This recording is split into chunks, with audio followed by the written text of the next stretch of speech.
I think that works. Welcome to tonight's UdK Tuesday number 231. It is our last UdK Tuesday for the semester, and we are here with Studio Muoto, introduced by Professor Sobejano. Thank you, Charlotte. Thank you very much, especially to our guests, Gilles Delalex and Yves Moreau, who are partners of Studio Muoto that we were very interested in inviting for our series of the UdK Tuesdays. Studio Muoto, they are a French office, as many of you already know, even though the name that they might comment something about it.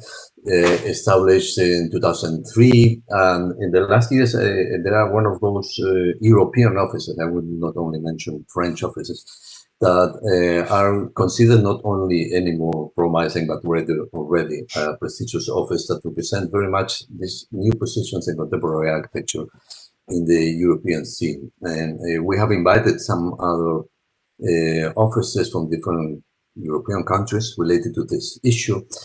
But in this case, we have one that I really became interested, as it happens in some cases, through publications. And I have to say, through a very particular building when I saw it, this so-called by them social condenser, because I thought it was a very powerful expression of a building of not only the question of mixed use and different scales, but also the approach in which a very, say, straightforward volumetric simplicity was expressed by a strong presence of the structural conception. And I know the work is very complex and different scales, and this makes it also part of the interest we all share, and relating from urban scale to more buildings themselves to more design level questions, but we think for that reason that it really makes sense to listen to them, and this is why we invited them. In that sense, not only this idea of the expression of the structural volumetry was interesting, this term that I think they use, or at least has been used when talking about them, of economy, makes sense to me, not only in terms of money, so to say, but rather this economy of expression of materiality that links the work to formal expression. I don't know if this formality that I think they don't try to hide, because their own name, as far as I understood, derives from a Finnish word, if I'm not wrong, that means form or shape. You have to tell us better. Already transmits questions about the way they probably approach architecture. So I am really happy to have you here today, not only because of what I know up to now of your work, but really because we will have the chance to talk to you, especially the students, and related to an office that has many recognitions and prizes and awards, and also architects that are not only linked to the professional work, which is a key question in their office, but also to teaching, as far as they are involved. They are professors, in this case, nowadays in the University of Peter Behrens in Düsseldorf, and in the School of Paris. So give the word to you, and I'm really happy to have you here, even though only online. Thank you very much. Thank you. Gilles. Well, thank you for the invitation. I would love to be in Berlin. There's some invitation that you really want to go. So here we are in Paris in the office. So we'll do the presentation almost as if we were with you. Maybe we can share this screen. Okay, now I have to go back to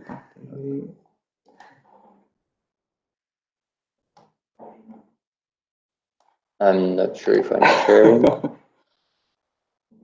Okay. Yes. Perfect. Thank you. Okay. It's just a bit more. Oh, maybe go one back. Okay. Well, you need the next picture. So the archaic modernity, this is the title of this conference. This is a conference that we update regularly with the latest work around that one theme, this main idea that attempts to sort of summarize the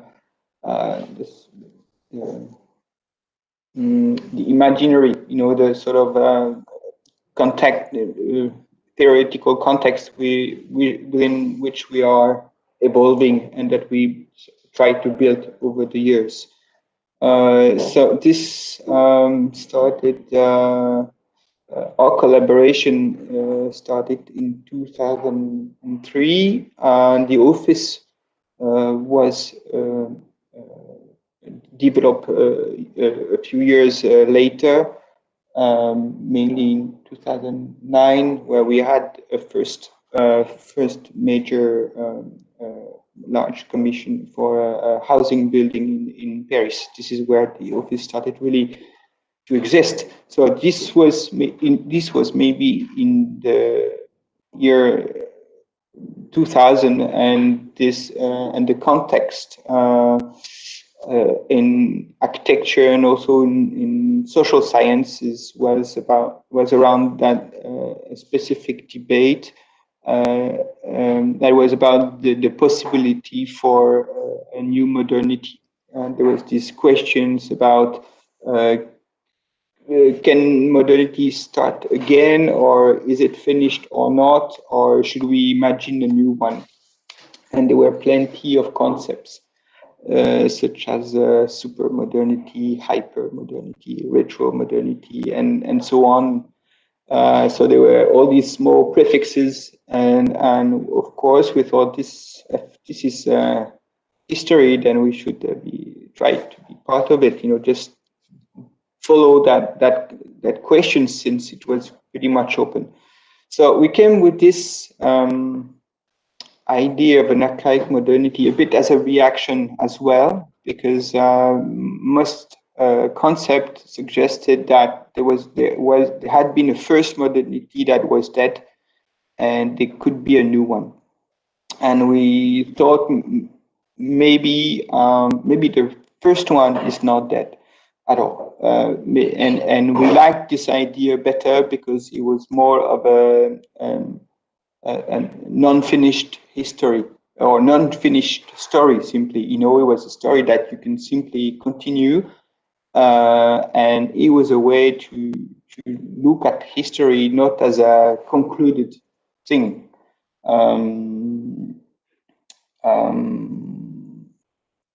So the idea of the archaic modernity, basically, just to summarize, we'll come back a little bit on it later. It's the idea that there was maybe a kind of modernity that existed before, and that wasn't the sort of a heroic modernity that we have learned in architecture books or at school. That heroic thing. The large, the big project, the beautiful project from our masters. We thought maybe there was another kind of modernity that was a little bit maybe darker and not heroic at all, but that did exist in moments of crisis and moments of doubts, because modernity is a long thing. That go back to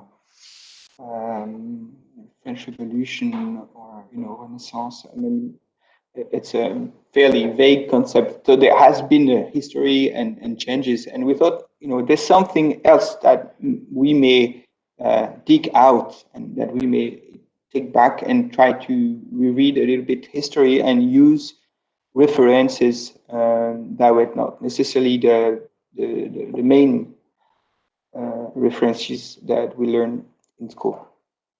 So we're trying to take you into a journey, mainly visual journey through this idea, through projects that we have built and many that we haven't.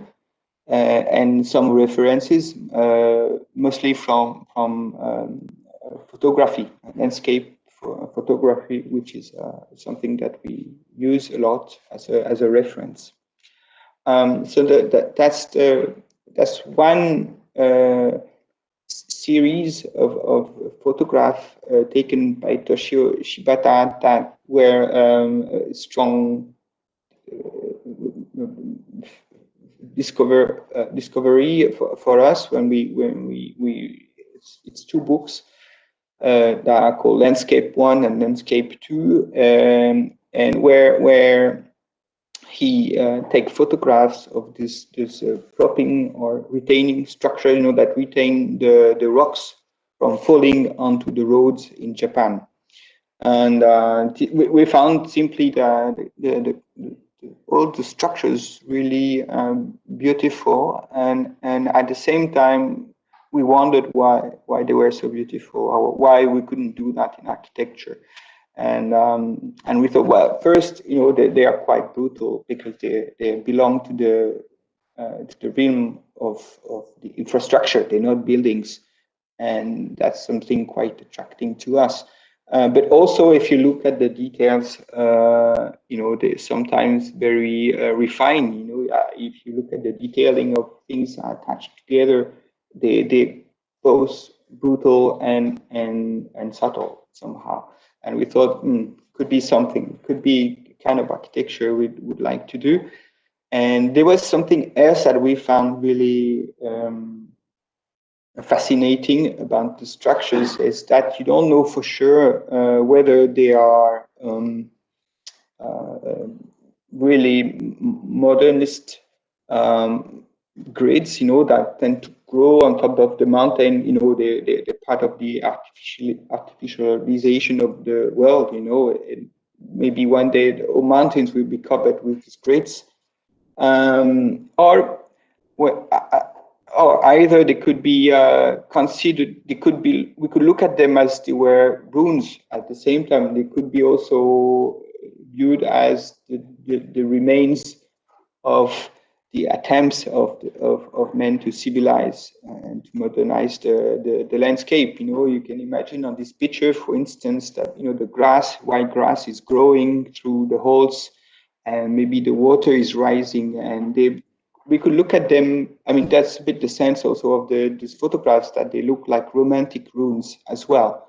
And there's this tension. I think that you don't know for sure whether they are growing or decreasing. You don't know if they're in a state of construction or in a state of destruction. So that's a bit the sense of this archaic modernity that that's an illustration somehow of this archaic feeling that we want to talk about.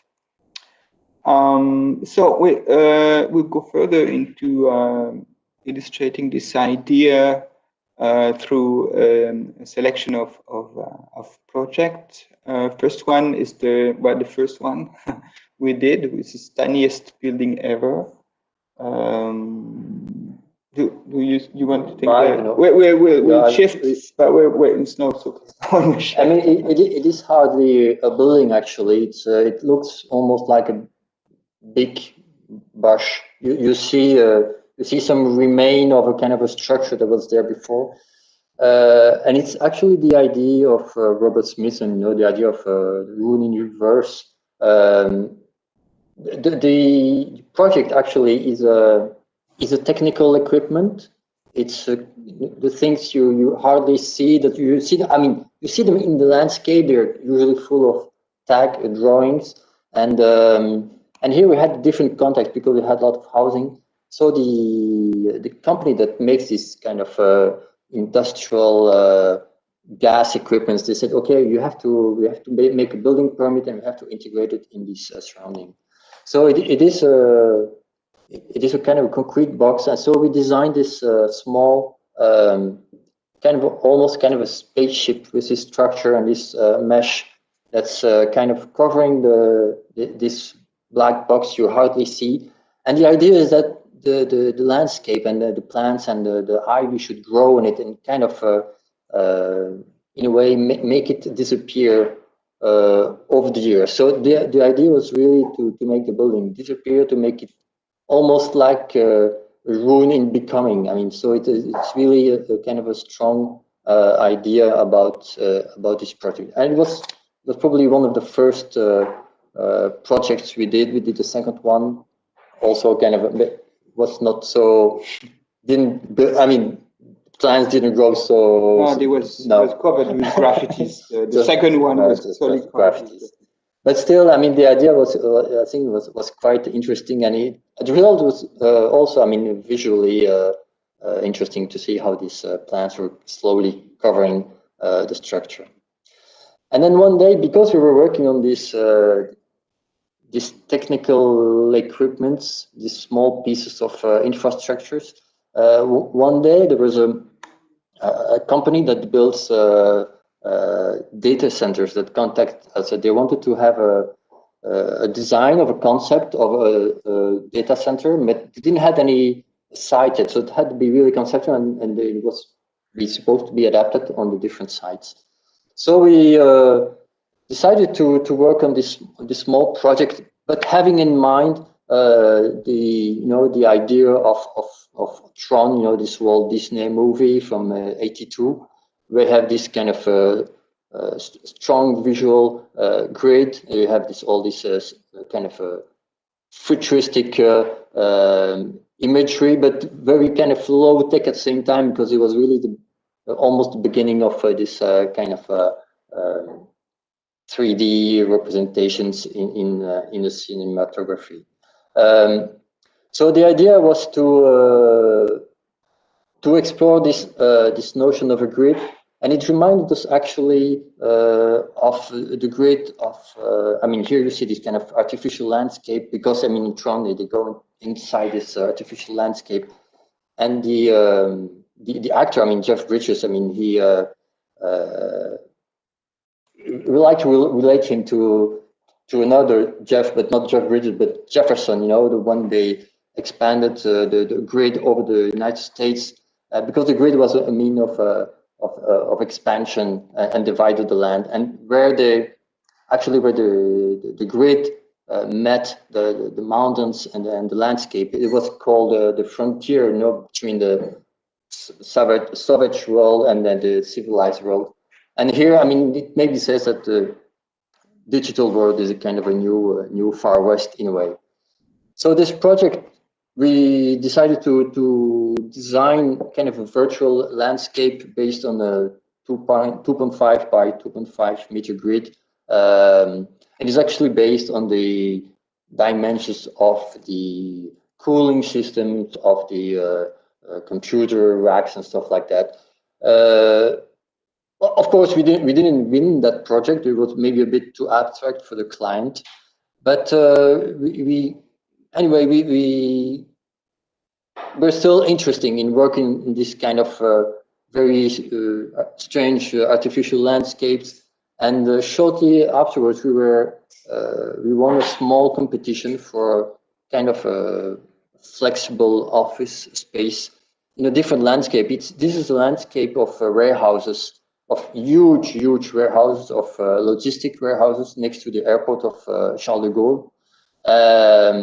And the site, it's a very small rectangular site you see in the middle of the screen. So we decided to work on this idea of a grid on this small project. It is the way we organized the project. Was kind of a scaled down version of the perimeter of the site, and it started on the dimension of this 3.15 meter grid that kind of arranged the whole plan, arranged the entrance, the bathrooms and stuff like that, and all the different workspaces. And it's also linked to the, you see there is a kind of a parking space around it. It's kind of coming 45 degrees. And this kind of a grid organized this kind of small landscape. It's a very small building, has a concrete floor and then a very thin metallic structure, and it is covered with kind of a black reflecting glass. It's not transparent on the top part, and it's kind of transparent on the lower part. This is kind of a black printed small dots to make it a bit darker. And then you see we kind of circled this black pieces of glass with this kind of shiny aluminium that kind of cover the whole facade. And they actually, on the lower part, you see you have this asphalt that's kind of going around the building, and these frames are kind of stretched on the lower part to kind of follow this gentle slope there was on the side. It is a very abstract building. It kind of reflects the landscape and a few trees that are around, the fields, and of course all the warehouses that are around this site. And so, in a way, this kind of idea of this grid of organizing the space, it kind of well, it designed the building, but it also designed the fences around, and almost even the whole landscape that was just around the site.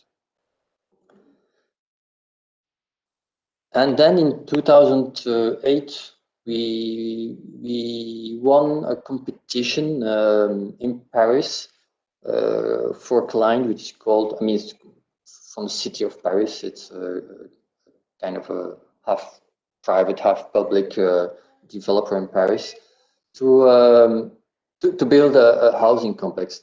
And here again, we're on this kind of the same kind of language with this kind of black abstract building, but with extra level of domesticity. And this domesticity comes with these big white screens that are covering the building.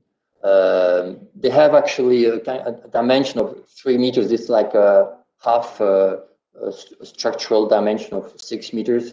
It's also a dimension of one of the rooms, many of the rooms. And what was quite a challenge at the time we designed the building is that these big screens, these big sun screens, I mean, they had to be strong. They had to be, I mean, to resist to the wind, because they were large kind of wind sails.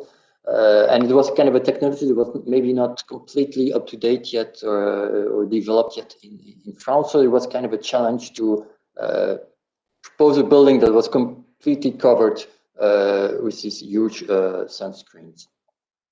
And they, you know, you see they're kind of attached to this structure that's linking all the floors. And actually, the structure in itself, it's really became a really important element, because it's the thing you're always going to see, at least the structure that's kind of covering the building. The project is situated in the northwest of Paris, in the 20th arrondissement. It's a bit on top of a hill. I mean, you have a nice view on Paris, and it's you see on the left side, you see the cemetery of Père Lachaise. So it's a neighborhood that is a bit off, you know, the high boulevards and the high streets and the high traffic, and so it's very quiet, very calm. Maybe because of the symmetry, actually, and this site is quite beautiful because it has also this huge green. I don't know if you see the mouse, but they have this huge grass field there. And what is quite amazing about this site is this grass field below it has a huge water tank that's used in Paris to clean all the streets. So they have these tanks on the higher parts of Paris, and they just use gravity to let water flow into the streets and clean all the streets. So it's quite amazing to build a project in front of a huge grass field where you are sure you're never going to be have another building, actually. And so this site has this kind of abstract beauty. So we try to have a kind of an abstract design by covering this kind of this black building with this white huge sunscreens. The program is based out of 3 programs. Actually, the building is based out of 3 programs. You have social housing, you have emergency housing, which is kind of a hotel-like, but for people that just started working or they kind of bit coming off the street, but they're kind of helped with social people. And then there was a kindergarten school on the ground floor. So you had these 3 programs inside this, and usually it's people that they shouldn't meet, or they shouldn't kind of be confronted. Usually you don't put them together in small children with emergency housing and then social housing. So kind of a strange combination. But we really wanted to integrate them in the same, I think, in the same kind of architecture and giving the same qualities to these 3 different programs. So the client, they did all these studies, the first sketches to see if it was possible to build the project with this program, and they had in mind a kind of an L-shaped building, and we thought it was probably more interesting to make the building as compact as possible, to give actually a distance. Let's see a bit on the pictures a bit further, but there is on this side here there is a kind of a huge housing complex of the 60s or 70s, quite high buildings, but also a quite nice garden. And so the idea was to work on this one section and kind of extrude on 60 or 70 meters long, and to create this kind of shape on the street side. It's the shape of the regulation, of the urban regulation that said from the 4th floor you have to be a bit behind and stuff like that. And then we introduced on the south side, which is on the left side here on the picture, which is where you have the garden. We introduced this kind of these long balconies, and to give to this building this kind of modern qualities of light, of views, of extra space outside. And this compact building is it's covered with these sunscreens that kind of give on the south side, and they're placed on the extremity of the balconies. They kind of give a kind of an extra space to the different housings. And so the idea was to be able to cover with kind of a fish skin-like materiality the whole building. But of course, we don't control. We had the remote control one day when we took the pictures, but of course it's a bit more dynamic. Not for the people on the front, of course. They're not so dynamic anymore. But it was the idea that you could see the building moving, slowly, because of the use of the people, and to be able to to hide itself, to be able to, or to show, to have large views on the outside, or on the other side to kind of cover and kind of be inside of a bubble. Of course, most of the apartments have a double or 3 orientations, which makes them quite nice. And then you have this small hotel for emergency units, and of course we took advantage of this urban regulation to give on the top apartments kind of beautiful views in the bathroom. You have a bathtub just on the bottom of the picture, and then you have this view on Paris, and it's quite amazing actually. And so this facade on the left side, you see this huge housing complex I was talking about. And so this screen is it's of course for the sun protection, but then also to play with the visibility of the building itself, and you could, I mean, hide yourself, or kind of or expose yourself. And this kind of duality was, I think, was quite interesting.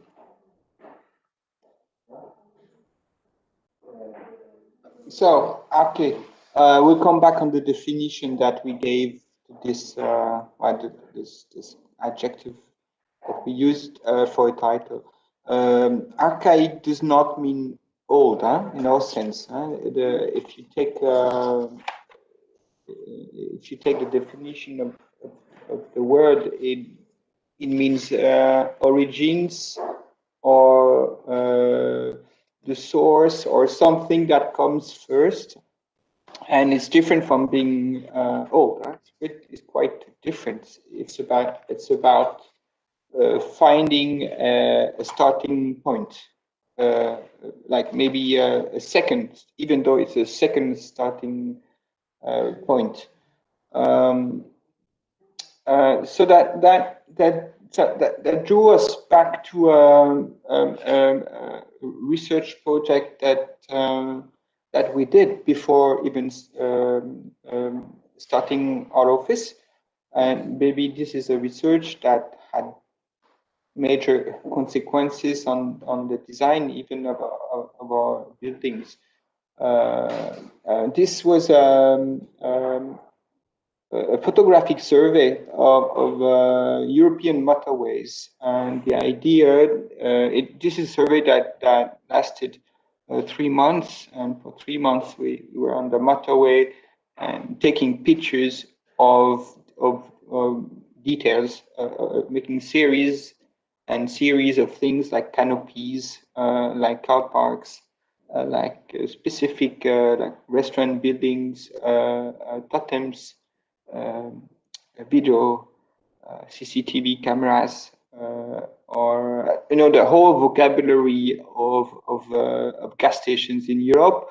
At first, the idea was to express a kind of repetition. It was a sort of a critical view on standardization of that space. But in the meantime, the more photographs we took, the more we realized that not a single phone booth were exactly the same. There was a lot of variations. In fact, there was more variation than sameness. That was the first. Also, then we realized that we could make mini series. So this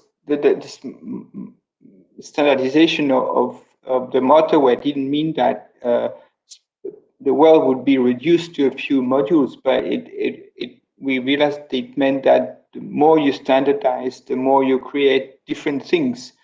Also, we realized that people there had a special attitude. It was not a sociological survey, but we realized that somehow there was more freedom on the motorway than in cities, simply because the urban, social codes do not exist as such, and somehow we felt that people used to behave more strangely, more maybe as they are. You really have lots of strange activities, not always legal on the motorway, but we thought that the standard character of the motorway was an asset. It was an advantage somehow, because this was it did make it a place where you could do a lot of things that you can actually not do in your hometown, where everybody knows you, because it brings a sort of anonymity that is somehow quite agreeable. If it's good to be in a space where you're not contrived by social and architectural rules. From that survey, we wrote a small fiction, small text, and that was the first and the last one, because it's really difficult to write fiction, I have to say. And the fiction was based on, was a autobiographical idea, but we pretended it was someone else. It was Robert Maitland from J.G. Ballard's novel, The Concrete Island, who had a different idea. So I don't know if you remember the story. It's a famous London architect who drive his Jaguar, leaving London, and then I don't know which direction he goes. Then he jumps into a hole in between a few highways crossing each other, and he remains a prisoner. And he becomes sort of a modern Robinson. And he discovers that there's a small community living there, and he's wounded. He cannot walk, so they take care of him. And he's trying to escape. And after a while, he realizes that he cannot, and then he may well stay a little bit and try to get used to appropriate this island. This is an inverted island.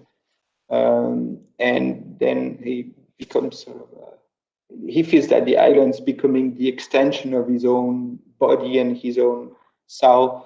And he has quite a spiritual experience. And in the end of the story, he realizes that he actually didn't want to go back into his home, his place, because there's his mistress and his wife and his job, and he's just bored of everything, of urban life. So this accident was sort of an unconscious act for him. So in this, in that story, we simply imagine that Robert Maitland decides to stay on the motorway. So it's a bit the continuation of the story. And here we introduced the little Ventolin logo.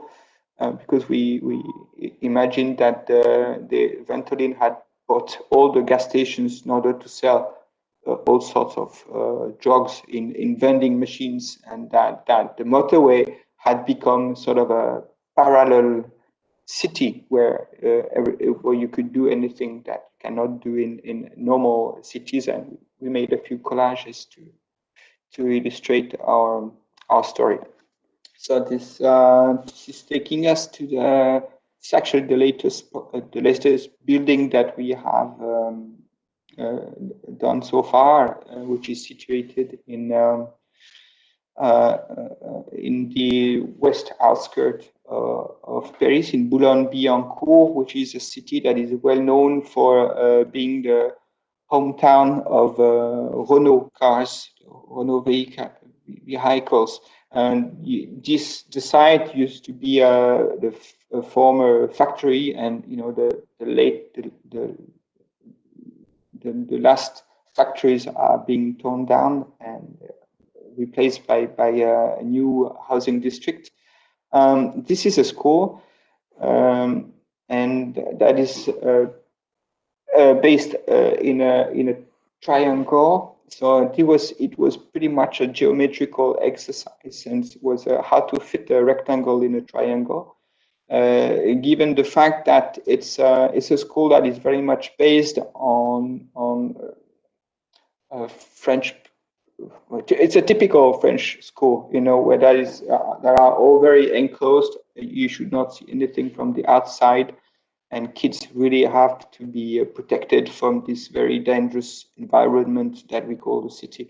So it's a typical French way. So we try to work on a very enclosed building and try to imagine that it's like the building, the outside sort of turns inside, and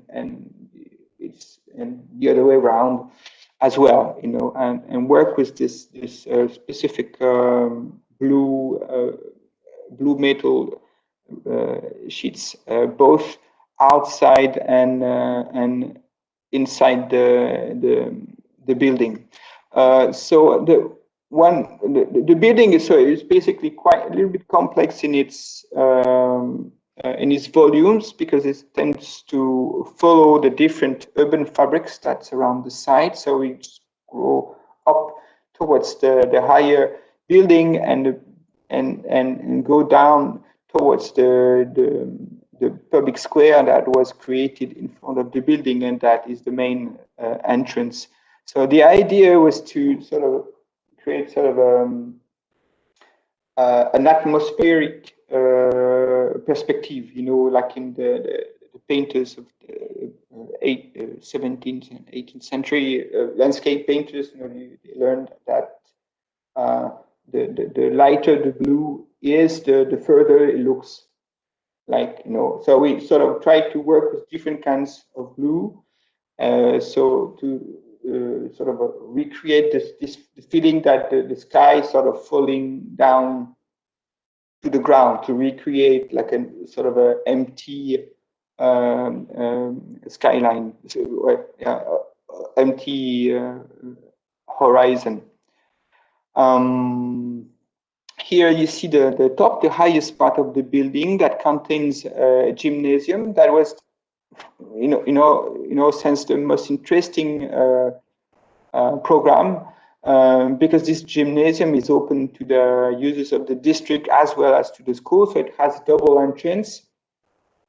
So it can be used as a little concert hall, or as a room for projection, for cinema on the weekends and during vacation when it's not used by the kids.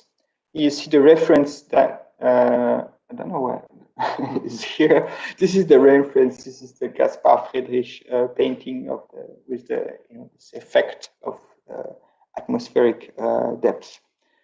So everything was made of blue. We called it the blue school, and we thought that it would create a strong contrast with the old industrial buildings. These are the remains of the Renault, it's a car park at the back, and the new industrial aspect, because the school is actually based on the education in that school, specifically based on the introduction of digital technologies into the teaching of young children. So it was sort of a little wink, towards the program of the building, making it more like a underwater atmosphere. So we've worked quite, I think, as you can see, pretty much in relation to the theme of the infrastructure. That's really the line, I think, that crosses most of our project. What I find, I think, it was pretty. I think we've always been quite excited about these structures, about aesthetically, but also about what they mean today. I mean, the modern infrastructure, I mean, since the 60s has been pretty much criticized and questioned about its rigidity. I mean, the fact that it transforms too much the cities and the landscape. It creates pollution, and we found that scene from the movie Pierrot le Fou by Jean-Luc Godard, and we thought that scene was quite typical of that criticism that rose during the 60s. The scene shows Jean-Paul Belmondo and Anna Karina. They're running from Paris. They're running away because they are chased by really mean guys who I think they're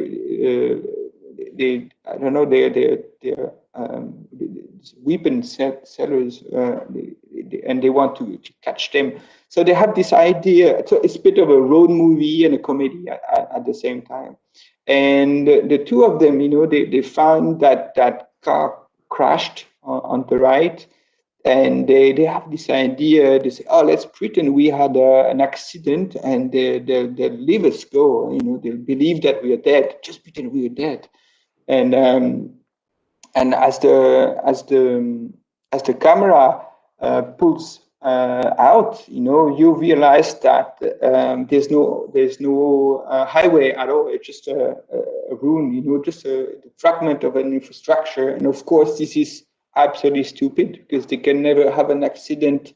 They never fell off from the motorway, and since they couldn't go up, so it's an absurd theory. It's an absurd idea. Just run away through the fields, and of course the bad guys find them back later in the movie when they reach the sea, they're going south.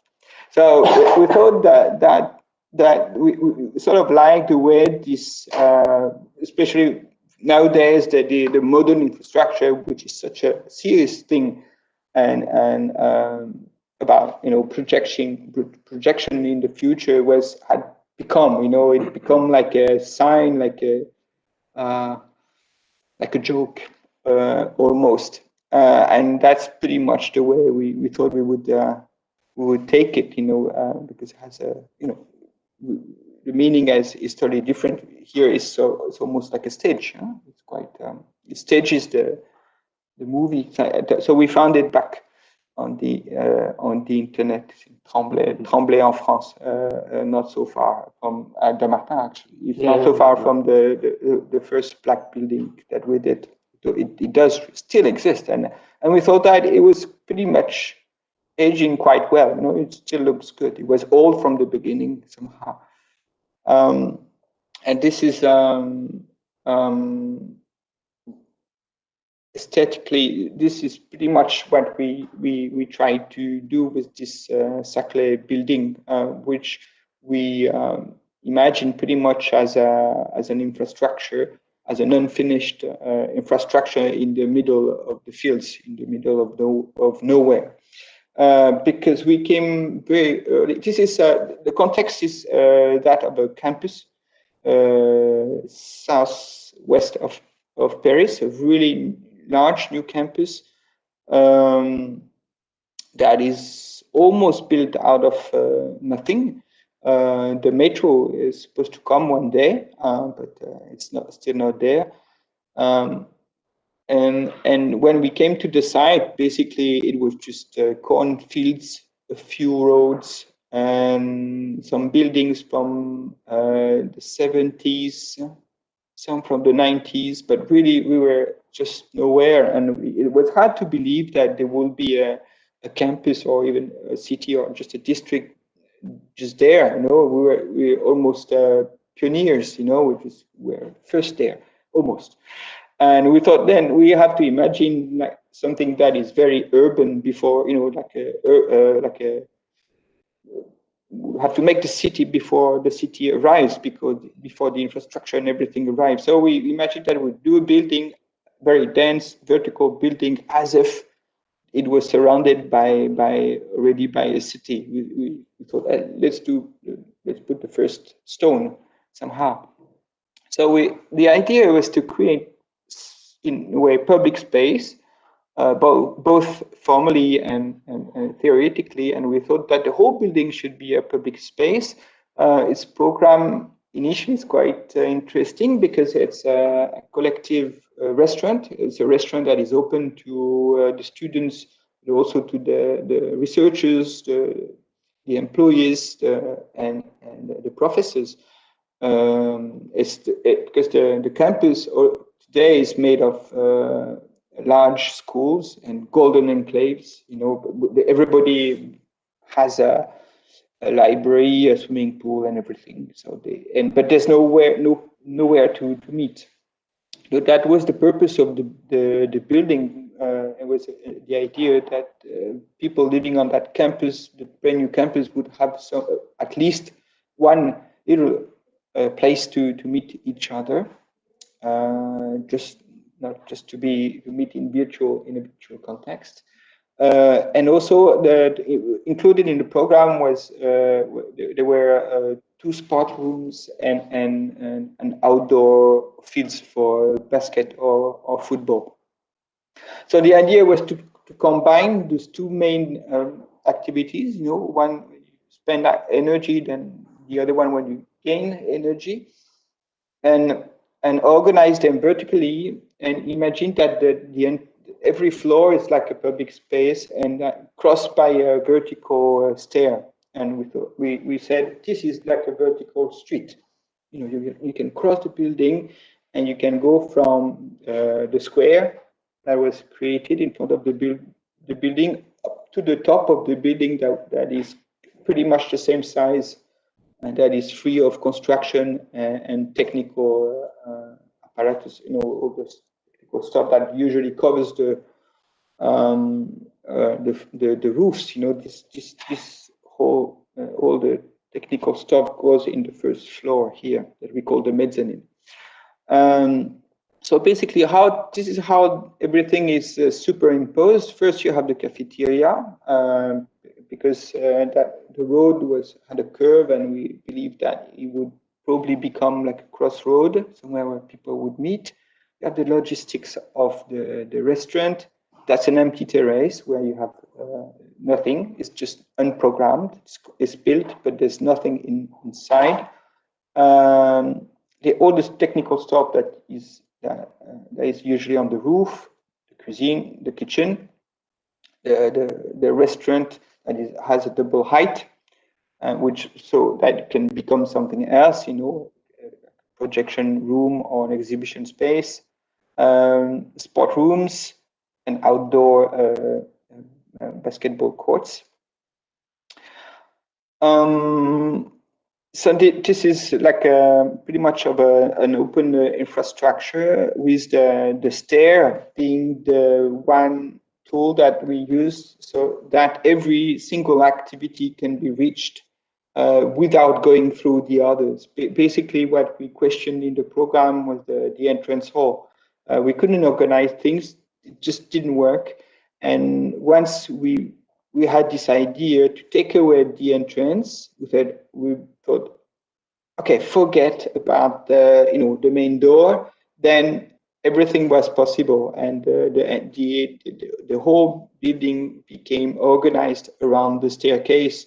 And this building has, I don't know how many entrances, but you can access everything directly from the outside. And we thought it would be interesting, because then the building could be open 24 hours a day. You know, you wouldn't have a door, a simple main door.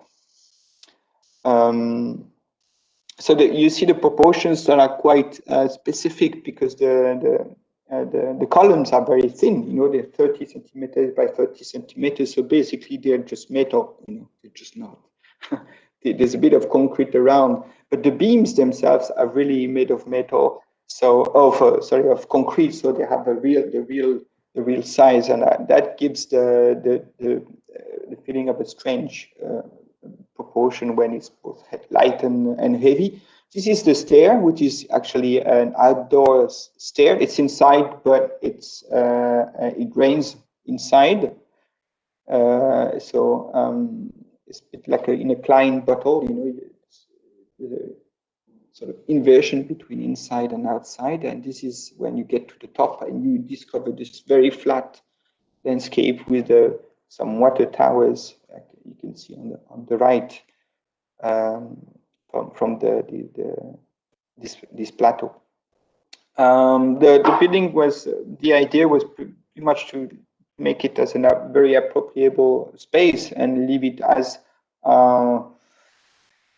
open as it can be. The argument was that we had a very short budget, and for instance, that terrace was the result of that, of being short with the economy. We proposed that everything would not be, we didn't have to build everything, and that was the argument. And we proposed to our client to say, look, leave it as it is, leave it open, and we'll see what happens. And when you have more money, then you will finish it. Of course, we did like this idea of the unfinished building. It's not a very easy idea to sell. This is the kitchen. It's a deep plan, so the circulations go around. On the right here, you have the staircase, on the left, the square. So you're between two exterior spaces, and the dense rooms where we played with the the mirrors to make space feel almost infinite, and the restaurant room where we tried to work with the technical, all the pipes, technical part of the buildings, because we thought it would be really much visible from the outside. We thought, hey, look, it's the sixth facade. Usually you say the fifth facade is the roof. This is the sixth one, because you see it from the public square that is now built today. You see it inside of the building. So this is a building that is almost completely conceived of as through sections, and it's a lot more complex than it seems when you look at it from the inside, because it's a technical building. You see the different sections, and the main stairs here that we thought that would be really big, like the stairs, like it would be a part of a stadium. I think we're taking time. Yeah, it's almost an hour. This is a reference. We thought we came with this idea of a platform architecture. That makes you feel like climbing it. And we found that reference, which is it's called Sealand. It's a micronation, actually. It was a micronation that started in the 60s and was Major Roy Bates, I think, and his family. He was an ex-major of the Navy, and he realizes that those platforms that had been built in the channel during World War II were empty, and they were in international waters, so they did not belong to anyone, actually. So he decided to move there with his family. That's the construction, which is quite interesting, because they aren't just like boats. They're taken in the middle of the water, and they're sunk on the sandbanks. Yeah, and that's how they. Yeah, the water is quite shallow, actually. And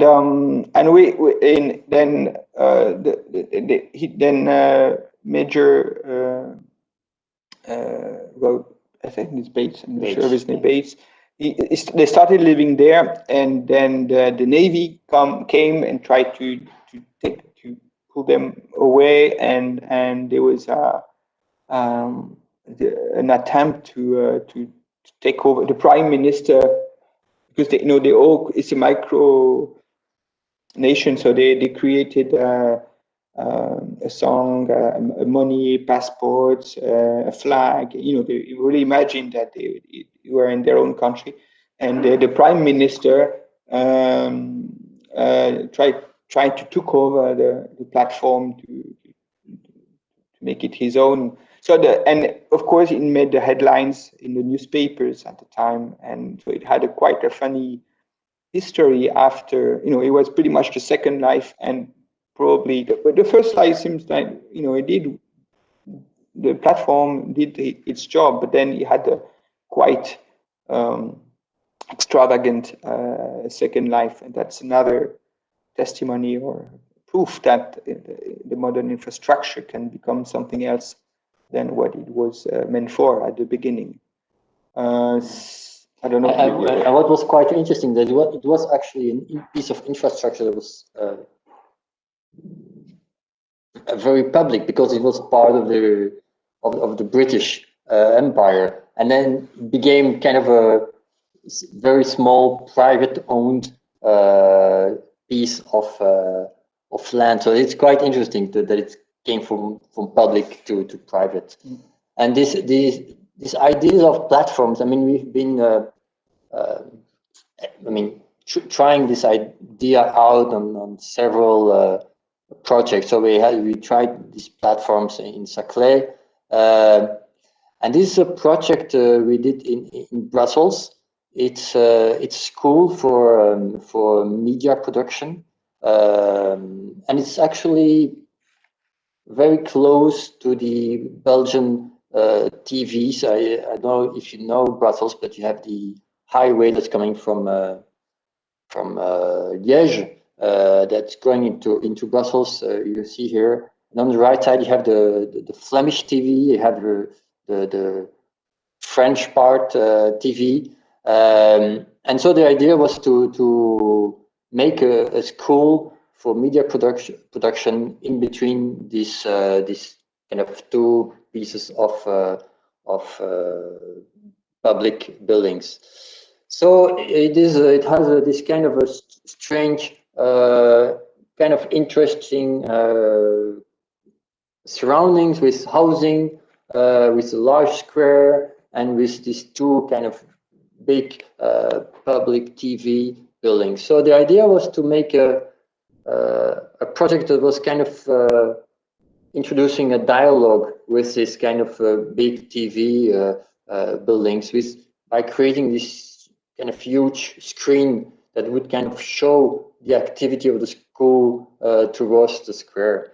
But it has a building that has actually two sides. It has one side is very flat, which is the screen, and one side is a building that you can almost climb on. It's made of huge terraces oriented to the south, oriented to the housing.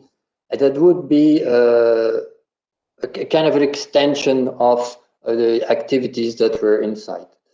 The way we organized all the functions, I mean, it very had a very strong impact on the section.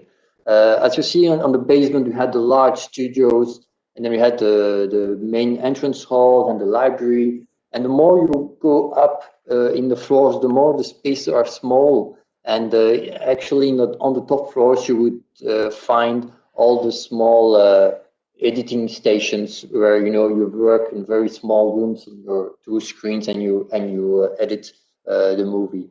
So we had this kind of a strong relation to the function itself and to the dimension it needed to have, and to create this kind of kind of platform, kind of mountain where you could climb on. And actually this kind of stepped building was also a way to because we were kind of projecting on one of the facades of the housing that you see on the left, and so the building itself became kind of a, how do you call it, kind of an audience. I mean, the seating where you could see and kind of project on the housing. Of course, because it was a kind of a digital media school, we thought it was interesting that we could use the building itself as a kind of as a shooting location for the students. So we had all this kind of spaces, double heights, and so that you could, in French would say, mettre en scène the activity of the building, but with the building, and play with the building itself.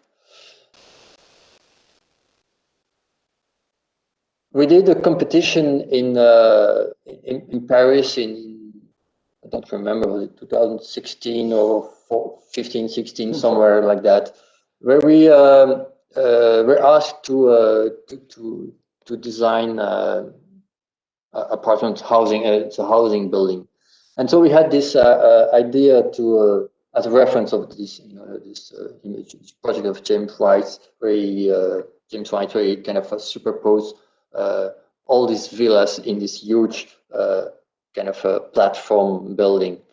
So the idea was to combine three small kind of towers that were connected with exterior space, and the idea was to access these individual functions in the individual housing blocks through the exterior space. So we had a staircase, we had an elevator that was directly going outside on this exterior space, and this exterior space was connecting all these individual homes. So it was kind of a way to introduce a kind of connection in between all these different individual housing. The idea was also, and because the client was actually it was a French developer that usually do this kind of housing on catalogs, where you choose Italian style or maybe Brussels styles, Tokyo styles. So we decided to make a catalog of facades, and we told them, okay, let's make this platform, let's make the structure, and give the future owners the possibility to customize their apartment, their facades, with large windows, more closed, kind of loft style. So we decided to design, I think, 24, something like that, different styles of facades. And the idea was then to be able to combine and to customize all these different housings. I mean, it really asks the question, I mean, how do you live alone, but how do you live together at the same time in dense cities as Paris, on a very small spot?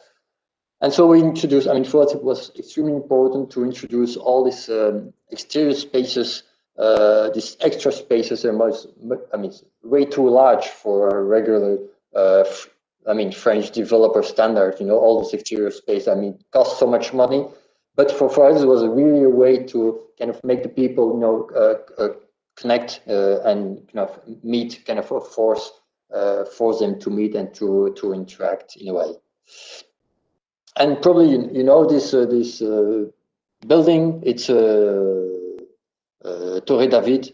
You know, it's famous because it was built by a developer that wanted to make offices, and that I think went bankrupt and died in the middle of the construction.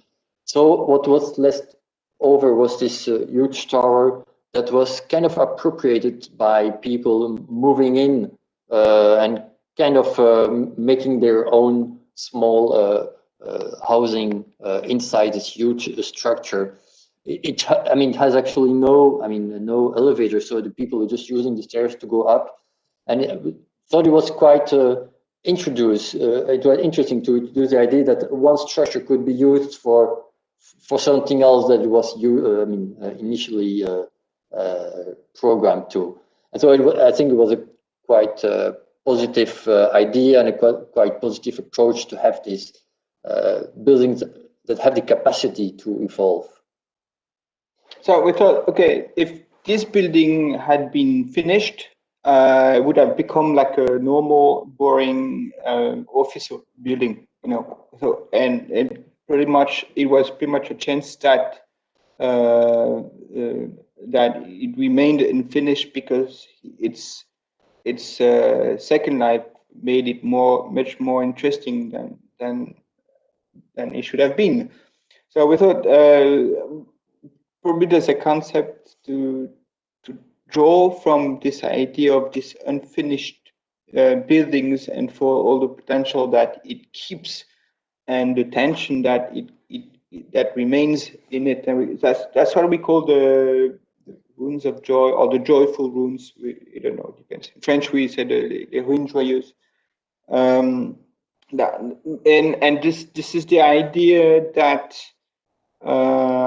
such as, you know, the first structures from Toshio Shibata, this idea to try to make an architecture that is in between construction and destruction, that is neither one or the other, which is not like romantic ruins that, you know, just destroy themselves in with time, you know, and with grass growing on them, but which remain in that in-between stage, just like adolescence, you know, that remains in an age of fundamental and strong uncertainty, not as and makes that kind of certainty sort of a strength of an identity.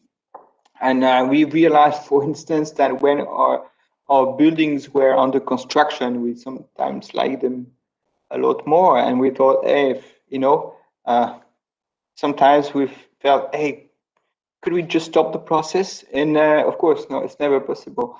But it's that was a particular feeling when that school in Clichy, north of Paris, where basically it was a building that was really fitted in the landscape. So we planned a very strong structure, in order to keep the soil from falling.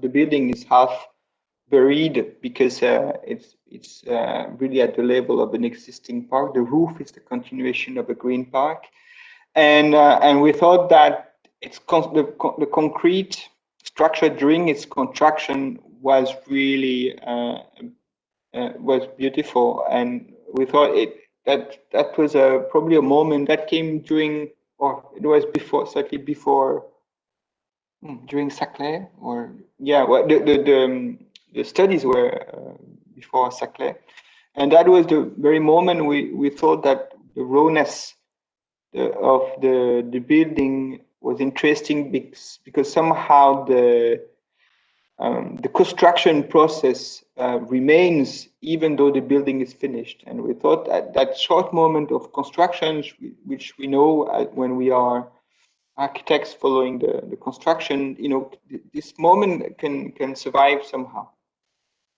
And we thought that this idea of the joyful rune, the rune as being under this inverted rune, that is actually under construction, did exist in these funny, strange structures, pictures taken by Amélie Lamourdette in the south of Italy and Sicily as well.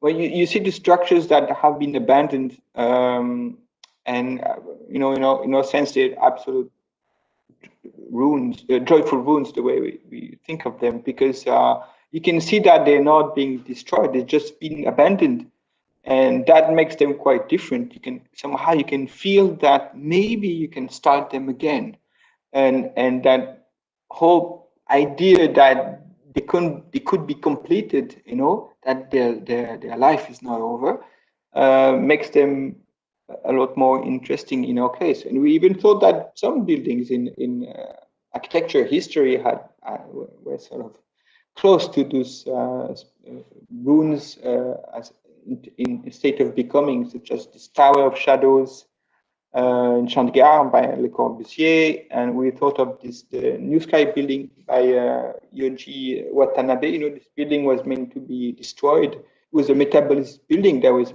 meant to grow. A metabolist building, they just grow like trees, supposed to grow like trees. They did not. They never grew really. But this that's a good thing. And this was supposed. It was such in a bad state that it was almost destroyed. And it was restructured, rehabilitated some years ago. And we thought that it was a new birth, and it was maybe linked to the fact that it was a metabolist building. So I think this is the last picture. Yes, for the conclusion. I don't know if we were clear. Basically, we ended up on this idea of this joyful wounds. I mean, this is our preliminary answer somehow to this idea of archaicness, of archaic modernity. It's basically, it's not so much as a concept as it is a narrative. It's a story that we tell each other. And because we think that it sort of makes sense today, it's really attached to the situation that we live today, to a narrative that is very marked, at least in France, and I think a bit in Germany and Western Europe, this narrative of the crisis, the end of the world and the end of the environment, the end of the economy.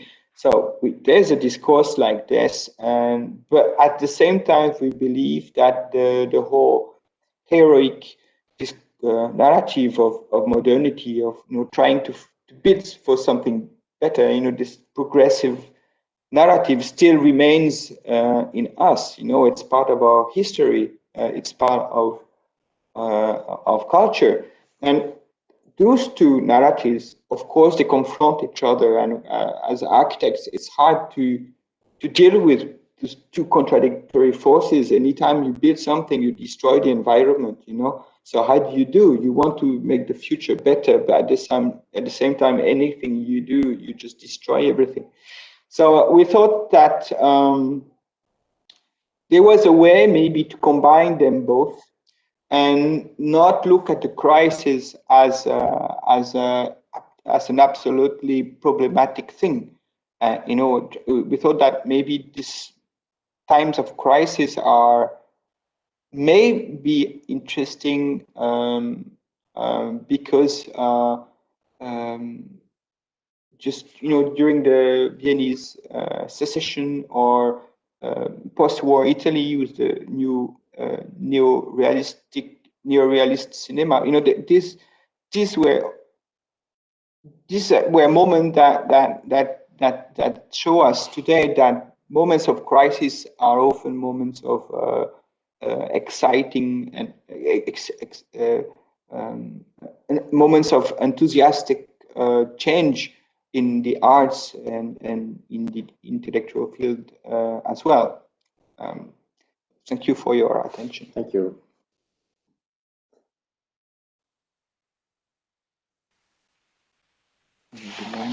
Thank you very much. I don't know. Thank you for this very, very interesting lecture. As we mentioned before, it's a pity that you cannot hear applause of the people. But I'm sure they're doing that from home, as I will do it from here, because I was really very interested in your presentation. I really would like to give the word to the students, but maybe in the meantime, when they start, simply comment that I really appreciated very much your lecture, the more it advanced. Yeah, because it was not something that from the beginning was clear. It needed to step by step taking you to the point, even to the final conclusion, to where you were, if it's final, because it's not a final conclusion. I mean, if there is a leitmotif, it's the unfinished, so I guess the conclusion is unfinished. It wouldn't be. But you related very clearly to the situation of crisis and modernity. So I was very interested in these two parallel narrative, if you like, that slowly were clearly established. No? On one hand, I saw, and you explained, a very, say, rational consistency in two elements that somehow always appears in your project, or which are the structure and the grid. And the structure and the grid is somehow like a rational narrative that is making sense to whatever, you know, functional economic reasons are there. But then in the meantime, they started to come slowly but constantly these differences that are very personal and very different, you know, so that can come from, I don't know, from Caspar David Friedrich to Godard, to the C platforms or the unfinished structures, etc. And these elements somehow I like the word anomalies, no? It's like an anomaly that suddenly changes the otherwise rational, logical structure, rate, etc., etc., etc. So I really found it extremely interesting in that sense, and simply to help. I am not helping anybody, but simply to help to give time to the students because they should ask you. Maybe I'd like to ask you about whether this you see it that way. And obviously is conscious, that's clear. I'm not asking that, but I would like maybe to hear from you whether you think that this, say, anomaly reference comes and, or is somehow at the beginning of the project and triggers the rest, or there is a sort of certain methodology in which great structure logic it starts, and at some point is interfered by this narrative that creates the special questions, because at the end, the most interesting spaces are always the in-between, the unfinished, the leftovers, the ones that have been deformated, etc. Would you agree with that or comment something?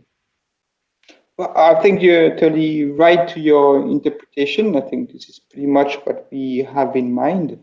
I think we always start from a very rational point of view, because we have sites and clients, and I think we're definitely trying to make things as rational as possible, but we do, as you said, do realize that all the best moments, all the best spaces where something wrong happens, and it's hard to create the accident. You know, the anomalies.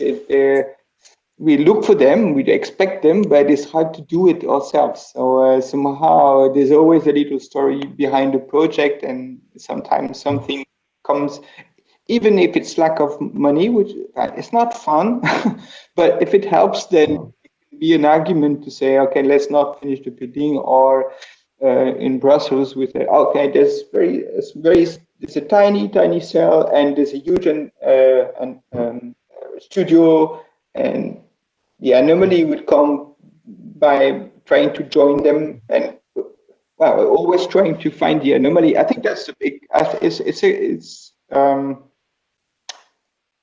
I don't know if it's the sense of your. Yeah, absolutely. And it's the thing that really makes me interested in your work, actually. Yeah, but that's within our project. You know, some are more successful than others. If you don't want to say this thing around, but I think when nothing goes wrong, it's a problem, because then we tend to make boring squares. So you really have to look for the contradicting thing, you know, between the program and the site and the usage and the commission. You know, there's usually something wrong there, and I think we probably trying to exploit that, and I think it's pretty much true, and we have to remain aware. That's the idea, to look for the anomaly. It's true. Thank you. Thank you very That's much. But now I leave the word. Reflection for us. I leave the word to the students. It's all your turn. Thank you very much for the lecture. Everybody on listening to this lecture, please prepare your questions and write them into the chat. In the meanwhile, the questions will be started by Kilian and Eva. I think you prepared some initial questions, right? So go ahead. So my first question is that in your conclusion, you kind of defined architecture as a public matter and ongoing social discussion.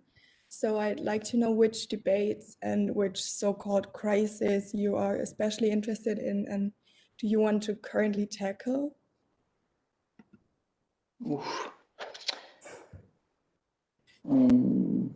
Publicness, it's a theme that we often raised because of it's probably linked to the context we deal with. You know, it's part of we don't have a discourse that comes before the projects themselves. You know, it's what we saying here, just the outcome of, you know, our experience. You know, trying to make buildings that the way other people do not want to. I mean, it's always a question of confrontation, and today we see that there are many discourses about appropriation and somehow architecture belonging to the sphere of publicness. And there are many ways, you know, and we wondered, is there like an architecture that is more or less democratic, you know, one that leaves more space to the people or not, and what can we do with it? This is an open question. I would say I don't think we're trying to give any answer or address any specific debate, but it's true that it's a thing that is an interrogation. I think probably we started working with public buildings, and that's probably where this idea came from. You know, it's a strange thing to make a building for for the general public, because your client is sort of a ghost sometimes, and the users, you don't know them, so it's a ghost as well, and you just build with little awareness, knowledge of what is going to happen there, really, you know, I mean, who is going to be there. So it's not really like answering a client, this is how you should do it or not, or, you know, you have somehow you have no one in front of you, and you still have to propose a configuration that allows something, and not by being just, you know, neutral, going, oh, I'm not doing anything, but you know, you still have to do a proposal. So that's, I guess, I don't know if it answers your questions, that where this idea comes from. And it's actually, I mean, the thing we try to explore in all the projects, I mean, is this notion of you know, public space inside the buildings, but it can be a public building, but it could also be housing. It could be a school. It could be kind of a piece of infrastructure, and it's the way you kind of let the people interacting between each other. It makes it interesting. It's maybe also one part of the accidents, or we were talking about, or, you know, something you couldn't you know, you couldn't predict, and actually, I mean, that's what we try to do in the project, try to put all these pieces together so that people can kind of meet and confront. And usually, I mean, sometimes we also say that maybe one of the materials we use in the buildings, it's actually the humans, you know, the human people itself, because, I mean, the building, they're kind of naked. I mean, they feel like kind of a skin, you know, just bones and skin. And so actually, and you have I mean, it needs to have people, it needs to have the public to become very full of life. If you go to the Saclay building in the winter on a Sunday afternoon, it's dead. Yeah. It's so chilly. But you know, it's about this dealing with the contradiction that you want appropriation, but once things are appropriated, they cannot be appropriated by anybody else. So it's about making things non-appropriable as well. You know, if you want things to evolve in time, which is quite a romantic idea, you have to avoid any sense of appropriation. So non-appropriation and appropriations are sort of linked to each other. When someone says, this is mine, then it's not yours. So I think it's true that we often try to make buildings that look as public as possible, in the sense that we want appropriation to remain like a potential, something like a desire, and not so much a fact, maybe, which is the distinction with many architectures that are being done in France, where you have to mimic appropriation, you know, to make lots of different facades, to say, look, it's really lively, and in all sense, we like it more, the potential to be appropriated, and even though it's not. Not always. Not always. All right, thank you. You're welcome. Thank you. Yes. Like Professor Sobejano mentioned a little bit already, we are also very intrigued by your distinctive use of grid structures. Your buildings are also of different heights and levels, almost structured like a shelf where different spaces are placed in. What special or unique opportunities do you see due to the structures functionally as well as aesthetically? And actually, I want to ask are there other structures except the grid structure in which you see the same potential? Well, the grid itself is not, I wouldn't say not a specific figure. We're not so attached by the grid itself. The structures are definitely a subject we like to deal with in every project, and I hope that we've never designed the same structure ever. I don't think we've always tried to. It's a subject, really. I think that's our favorite part of buildings, and I think you have to distinguish the grade and the structure. I think because any structure can become interesting. We specifically like the structures that are not supposed to be shown, and suddenly they're shown, and they sort of, you can see that they shouldn't be. Here they are. So I think we like the feeling that suddenly you see something of a building that you shouldn't see, and makes them, makes them really naked. It's like you see someone who's getting undressed, and it becomes more interesting, but it has to be hidden. It has to be like a surprise that there should be somehow something forbidden, so that for the structure to be interesting. I would say any structure can be interesting, and graded ones are not more interesting. Just usually response to the economy of the projects and the quite normal modes of construction. We're usually dealing with really low budget buildings and are not able to develop grand structures. So you usually deal with the existing ones, the typical ways of construction. Thank you. Eva, Kilian, would you like to ask another question, or do you want me to go ahead and ask them later, or were these your main questions? I also wondered during your lecture I thought it's a very interesting approach to design a building, like a vertical street around an urban space that is not built yet. And so I was wondering how you kind of like imagined the city around, or the urban space around, or if you imagined it like the accidents that you described, that it will just like bloom around your new building. I mean, we have been dealing with, I think on 3 or 4 occasions where, I mean, our building was the first one in a large master plan. So the way you start this first building is quite essential, because it gives a kind of a dynamic to the whole neighborhood.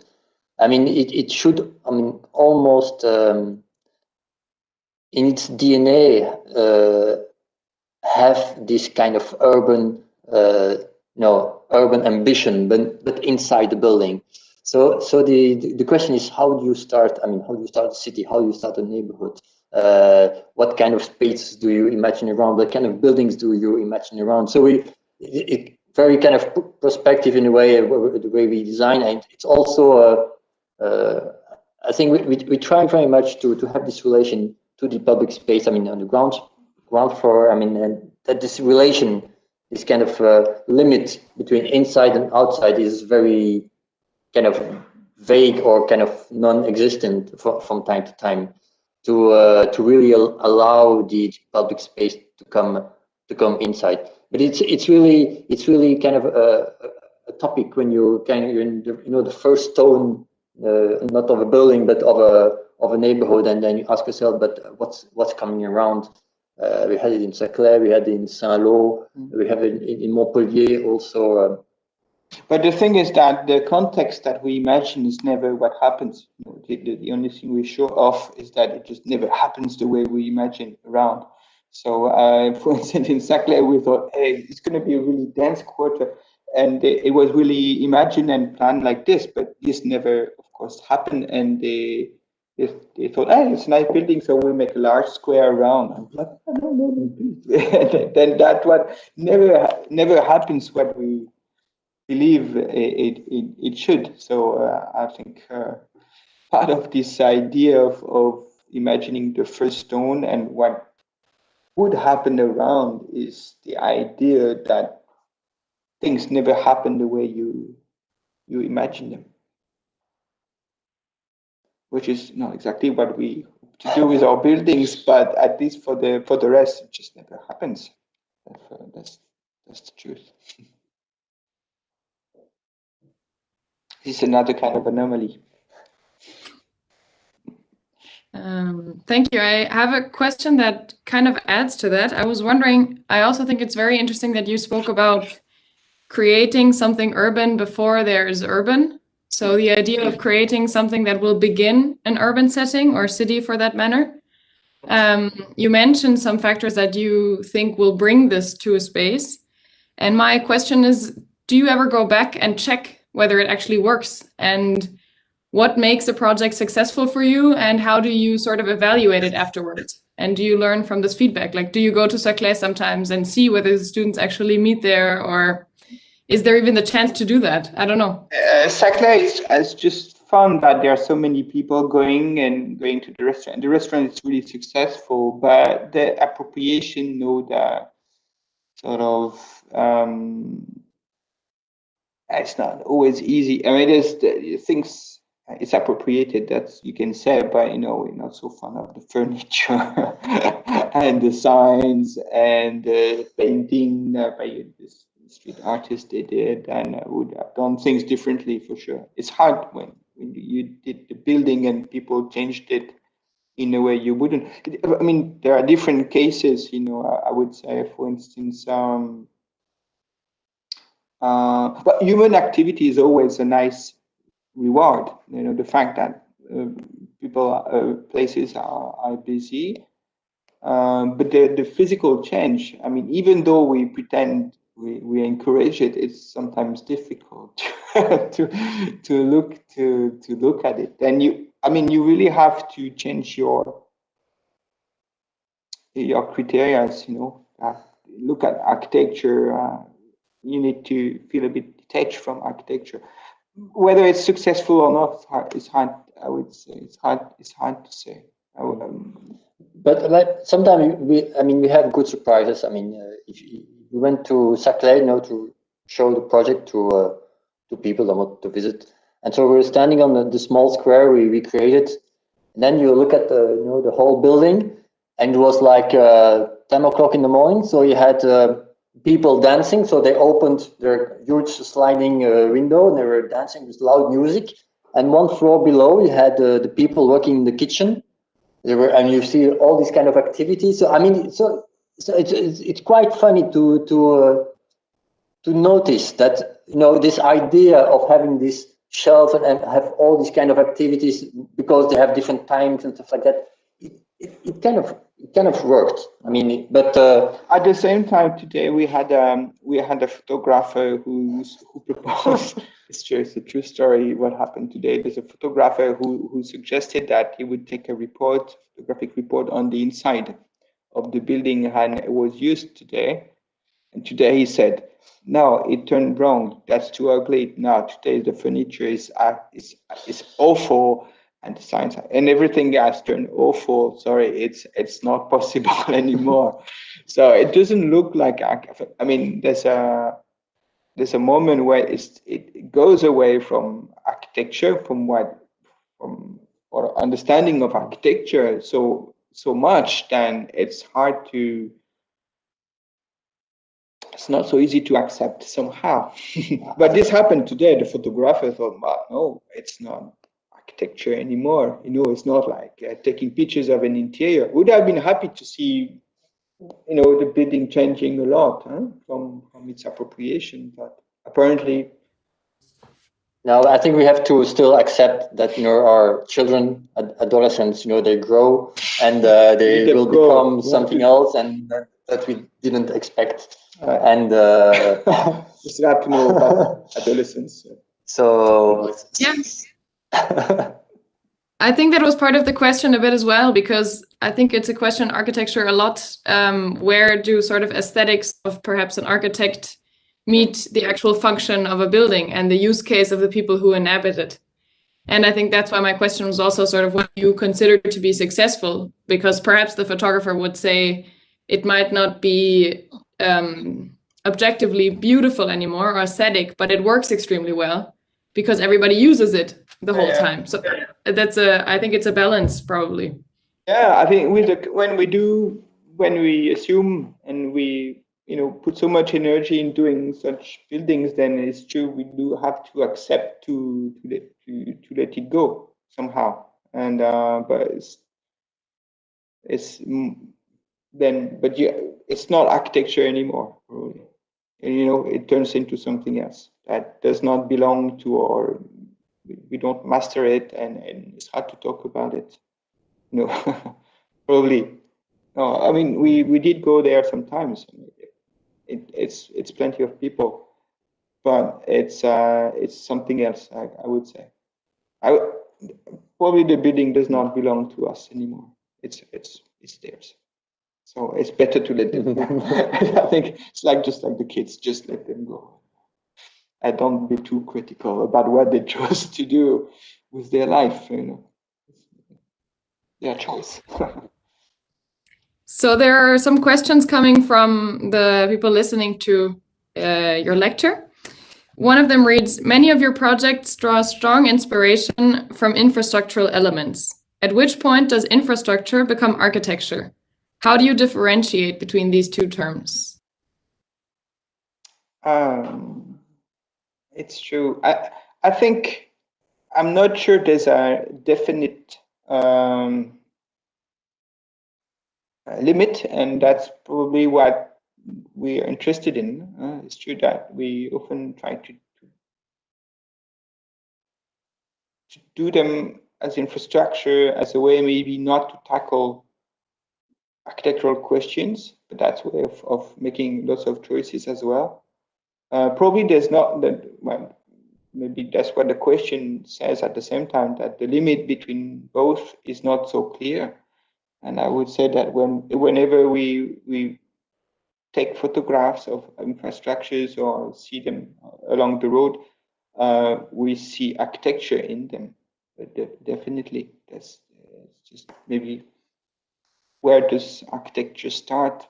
It's whenever you decide to see that it could be architecture as such. No, it's there's clearly not a clear limit, but we're really trying to work on that fuzzy, unclear limit between both. So we shouldn't say. We should keep it as fuzzy as possible, this limit, I would say.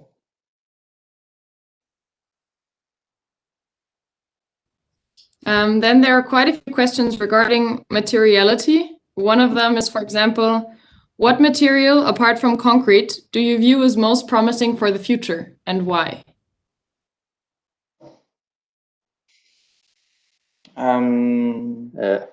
We don't have specific materials that we use. We have used concrete specifically because this is the cheapest material in France. We built with metal structure. We did been trying to make wooden structures, but they're not so easy to do because they're slightly more expensive in France. But strangely, we do not have a specific material that belongs to us. I mean, materials is not the starting point of the project. I don't think so. We don't decide in the beginning of the project, oh, we're going to make a wooden building or concrete building or steel. We don't have our own material. We'd love to. Like Corbusier had his own concrete, or Perrault had his metal mesh, or Urban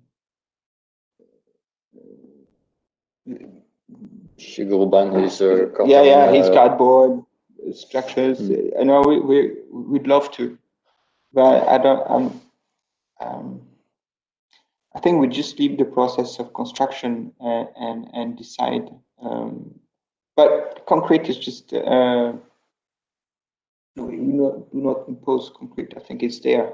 That's the way. I think if we would change, if we would shift into another architectural context with a different economy where metal is cheaper and somehow easier to work with, we would definitely shift to something else, to cardboard. I mean, it's an interesting material.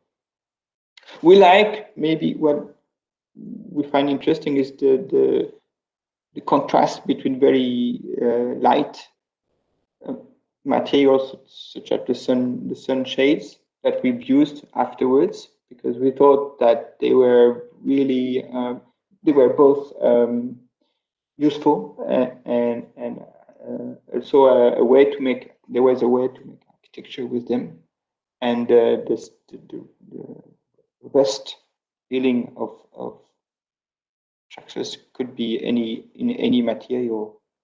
But it's true that we love to discover new ways of assembling, of building things, but it's thought that we have a special attachment towards one or the other. Not yet. Maybe we'll find. Maybe we'll meet our favorite material one day.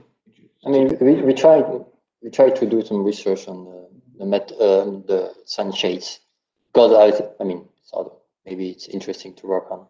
There are things we wouldn't use for sure. I would say, for instance, all the materials that you have to blow, that needs energy to be like plastic cushions. ETFE. For us, it's a little bit difficult. It's hard to imagine that a building should have a little engine pumping just to keep it still. We like it when it just put the two materials like this and it just stand. Kind of archaic way of building. But that's the only criteria that we have. Then there are two more questions related to this. One is, as you have presented, most of your projects are made of concrete. Considering that the production of concrete is responsible for major CO2 emissions, what part plays sustainability in your practice? And then there's a very similar question. Do you think of an issue of using concrete which is not really sustainable? Can you imagine yourself working with another material, which you probably just answered, and keeping your poetic philosophy? No, the use of CO2, if you look at it today, we can really question the numbers.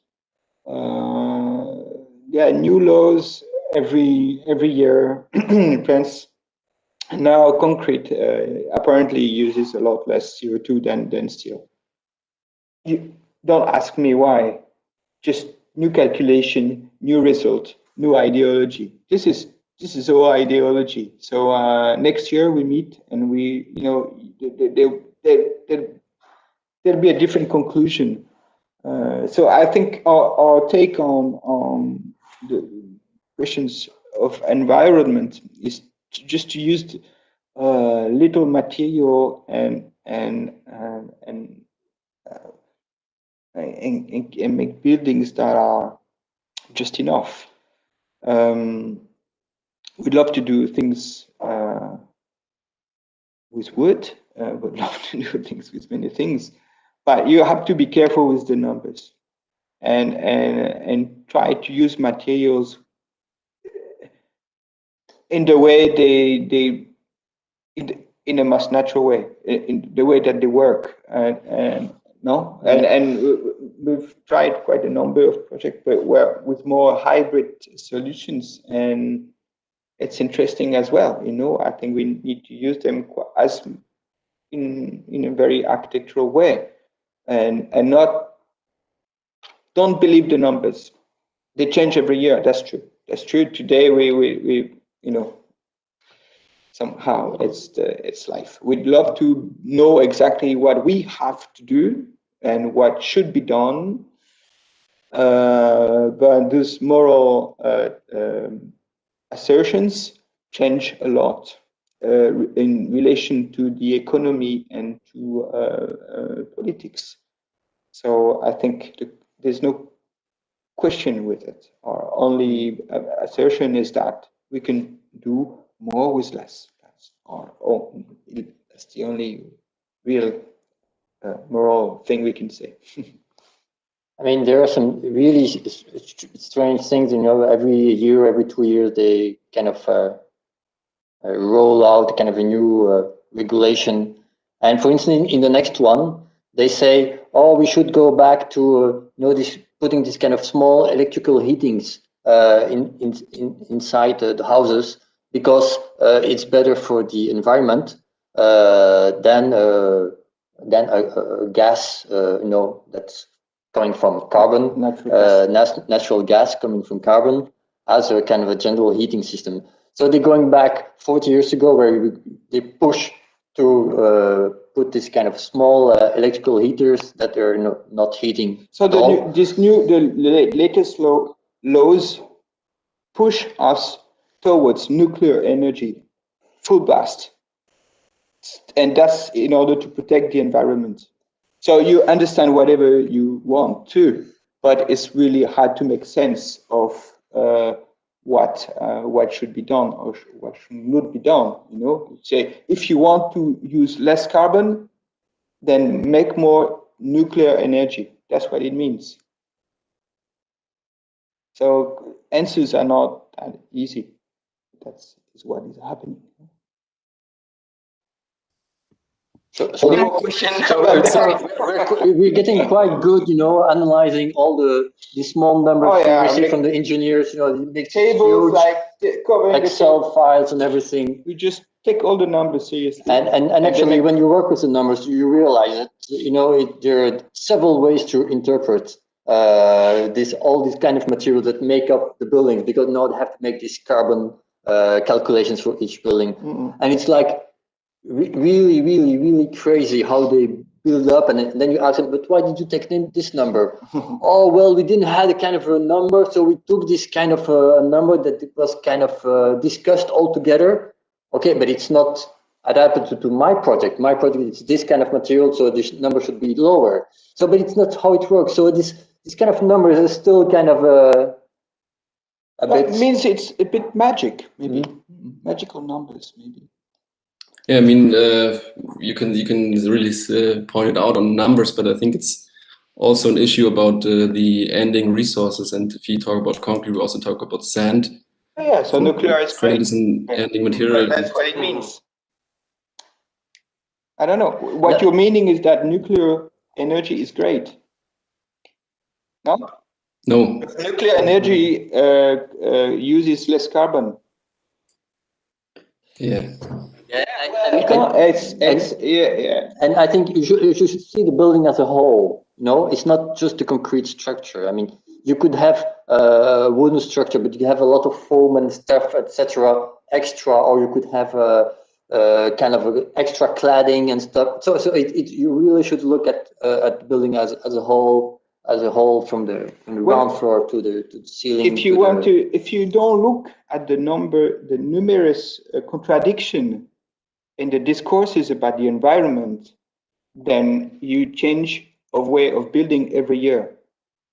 You change we have to be more clever than that, because Clichy school, we made solar panels everywhere. And we tried to know how they would we tried to study the life cycle of the buildings, and there was no way to know what these panels would be in 15 years, because they would be outdated. So they would have been thrown away. So these are ways of sort of saving energy, but using components that come from United States, or China. They go to China, and then we buy them, and then we gain energy, but then within 10 years, then we throw it away. So this is all that is included in the calculation, to save energy, and that's a really problematic fact. It's a fact. Huh? When you buy electric cars, you know where all the special metals come from. You see, you destroying parts of China. You're making a huge ecological crisis in China. With the miners, and you're aware of that. It's good for us, but it's not so good for them. So if you really think of the environment, you should include, the earth as a whole. Another example, when we started, when we started, building, all buildings were insulated from the outside with more windows, and that was good for energy saving. But then that all calculation didn't take. That was 10 years ago. But calculation didn't take into account the energy needed for the construction of the building. And it's 50% of the energy that building spend. And now they take it into account, and suddenly you need to use electricity rather than gas and promote nuclear energy. So you see that there's a lot of ideology, and that I think that only our take on architecture can do anything on it. I think now, listening to you, that this is becoming a really interesting discussion that should take a longer time. Obviously, we don't have it today, and maybe it's a good moment to end up like this, because I found it very interesting, because there is this sort of short view of the problem, as if only, and I listen it too often at school, that why concrete is bad, why not wood, and it's nice. Yes, generally speaking, we understand the issue, but it's only a partial one. And you are stressing very much the point that this is a very wide question that cannot be synthesized in a very easy solution. Yeah. So I find it very interesting that you raise this question this way. Not many architects do it, because it's politically correct nowadays to say, yes, we did concrete, but we'll try to do it better next year and do it in wood. And we're nice guys and so on. And this is not only the question, it's not only about that. I find it very interesting, so that even though maybe many students are confused or even against your ideas now, you explain it in an open sort of, way that raises discussions that we might have in the next years. Because I think now sustainability architecture has become a sort of a cliche in which you have to defend yourself whether your building is sustainable and looks sustainable, which is another question. Yeah, and I have the feeling that probably in the future, which is our future now, sustainability has to be something that we all assume in a general way for needed and granted. I mean, the same way a building needs a structure in order not to fall down, a building needs to take all this consideration that in many cases are passive, are linked to materials, but also to many questions that are not necessarily based on this or that material or this or that panel of photovoltaic, as you mentioned. Anyway, it's a very complex question, and I am very happy that we can end up with this, as you like, unfinished answer. Thank you. I'm very happy to have you here today, and look forward to see you personally in Berlin and have the dinner or drinks that allow us to continue the discussion. Okay. Yeah, Okay. Charlotte. Thank you very much for the invitation and the discussion. Thanks to you, Charlotte. Yeah. Thank you very much. Thank you to everyone. If you could just stay in the WebEx for a moment. Thank you to all our guests for listening, and thank you, Professor Sobejano, for the invitation and for raising some polarizing questions. Goodbye. Bye. Goodbye. Thank you. Thank you. Bye. Bye.